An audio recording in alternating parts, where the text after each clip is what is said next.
Usually, like when you plug in a TV or a monitor, you just expect this simple, friendly handshake. You jam the HDMI cable into the port, the picture pops up, and, well, you don't really give it a second thought. Yeah, exactly. But if you step into the world of live, high-end professional broadcasting, that simple cable just isn't enough. Right, because out there, a single drop frame is, it's an absolute disaster. Yeah. So welcome to your custom deep dive.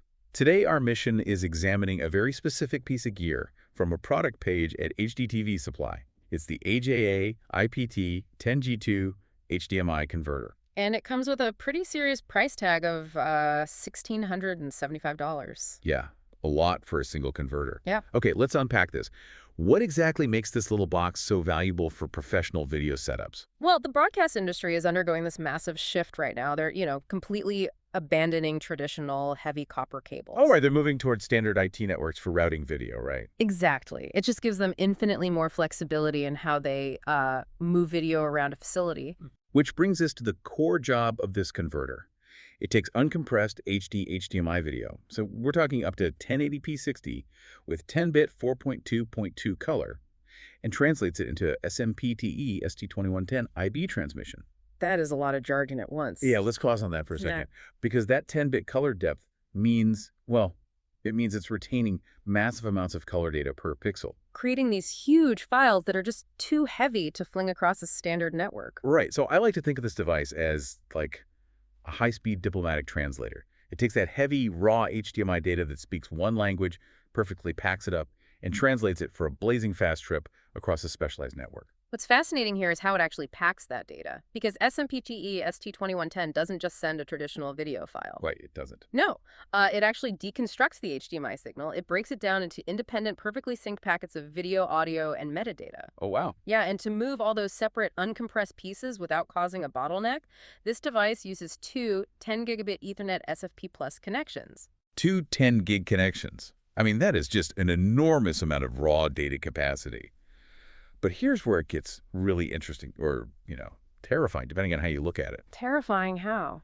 Well, we are putting critical live broadcast feeds onto an IT network. Mm-hmm. And anyone who has ever been on a video call knows that networks glitch. They definitely do. So wait, if the specs say it's sending two identical data streams simultaneously, isn't that just going to clog up the network twice as fast?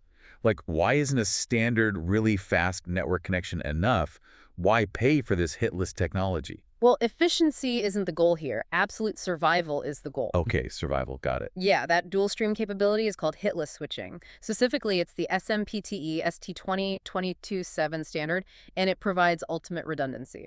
So it's not just clogging a single path then? Right. It sends those two identical streams down two completely separate physical network paths. Okay, but how does it switch between them seamlessly without us, seeing a glitch on our TV at home? Yeah. So the receiving device at the final destination is constantly looking at the microscopic packet numbers from both streams. Tracking every single one. Exactly. If, say, packet number 402 gets lost on network path A because of a bad router, the system instantly grabs packet 402 from path B. Whoa, just instantly. Yeah, it stitches the perfect video back together in milliseconds. It's essentially zipping the two streams together, meaning zero dropped frames. And completely invisible to the viewer. That's incredible. So if this box is managing dual 10-gigabit streams, acting as this instant zipper for network packets to prevent glitching, it must be sitting safely in some climate-controlled server rack, right? You would think so, but no. Yeah. You actually mount this compact box directly onto a moving camera rig on a chaotic set. Wait, really? Right on the camera? Yeah, it is built specifically for that physical chaos. It has this rugged fanless housing. So no moving parts to break or, make noise during a quiet scene. Exactly. And it also handles up to 8 channels of embedded audio, or you can route analog audio in through dual RCA inputs right there at the camera. Okay, but wait, I'm looking at the specs here. We are talking about bleeding-edge 10-gigabit fail-safe networks. But to update or configure it, you have to plug into an old-school USB mini-B port. Yeah, the mini-B port is a funny detail. It's like I'm charging a digital camera from 2008 or something. True, but if we connect this to the bigger picture, it actually makes perfect workflow sense.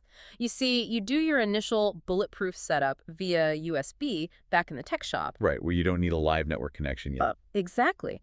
But once it's deployed out in the field, It has a dedicated 1 gigabit LAN socket. That allows for custom web-based control using a REST API. Oh, so you're combining the physical durability of a sealed fanless box with modern browser-based network control. Right, plus a locking power connector, making it a highly adaptable field tool. Make total sense. Yeah. So what does this all mean for you listening? Distilling this all down, that $1,675 price tag isn't just for some simple cable adapter. Definitely not. You are basically buying an absolute fail-safe insurance policy for critical live video transmissions. Because the singular priority is just ensuring the show goes on. The audience never knows if a cable gets pulled or, like, a network router dies in the background. Then that is exactly what you're paying for. Which leaves you with a provocative final thought. If this level of uncompressed, hitless IP video transmission, where data streams are dynamically zipping together to prevent even a single dropped frame, if that is the current standard for high-end professional broadcasters, Which it absolutely is. then how long before this exact fail-proof technology replaces the HDMI cable sitting right behind your own TV? It's definitely something to ponder the next time you plug in a monitor, expecting that simple handshake.